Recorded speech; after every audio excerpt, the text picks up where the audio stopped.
Hello guys, কি অবস্থা সবার? কেমন আছেন সবাই? আশা করি সবাই অনেক বেশি ভালো আছেন। তো গাইস, বরাবর মতো কিন্তু নতুন একটা ব্লগ নিয়ে আপনাদের মাঝে চলে এসেছি। আজকে আমরা 3-4 জন মিলে পরিকল্পনা করলাম যে আমরা আজকে গাছের আম চুরি করে খাবো। আর আপনারা অবশ্যই জানেন যে গাছের আম চুরি করে খাওয়ার মজাই আলাদা। আর দেখেন, কথা বলতে বলতে অলরেডি কিন্তু আমি গাছের মাথায় চলে এসেছি। আর গাছের উপর ওঠার পর আমার রিয়াকশনটা এরকম।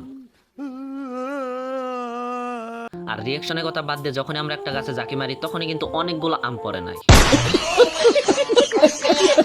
আরে হাসার কোনো কারণ নাই, আম কিন্তু একটা পেয়ে গেছি। জাস্ট কিডিং গাইস, আমরা কিন্তু অনেকগুলো আম পেরেছি আর সেইগুলোর ভিডিও কিন্তু নেওয়া হয় নাই, তার কারণে কিন্তু আপনাদেরকে দেখাতে পারি না। আম খাওয়া শেষে যখন আমরা 5 থেকে 6 মিনিট আড্ডা দিলাম তখন আমরা আকাশ দিকে তাকিয়ে দেখি আকাশের মেঘগুলো একদম কালো হয়ে গেছে। কথায় আছে না, গ্রামের মজা তো গ্রামেই পাবেন, শহরে গেলে কি তা বুঝতে পারবেন। আর তখনই দেখি আমাদের গ্রামের দুই বাপ বেটা মিলে গাড়িতে ধান উঠাচ্ছে। আর সেই ধানগুলোই গ্রামের মানুষদের ধন সম্পদ। আর গ্রামের প্রকৃতি দেখতে দেখতে বৃষ্টি শুরু হয়ে গেছে, যার কারণে কিন্তু আমরা এখান থেকে দৌড়াতে দৌড়াতে চলে যাচ্ছি। আর যখনই আমরা বাড়ির আশেপাশে চলে আসি তখনই কিন্তু বৃষ্টি নামা অনেক কমে গেছে। যারা আমাদের ব্লগটা দেখেছেন তাদের মাথায় ঠাটা বড় সুটিয়ে লাল করে দেবো, নোংরামি বার করে দেবো।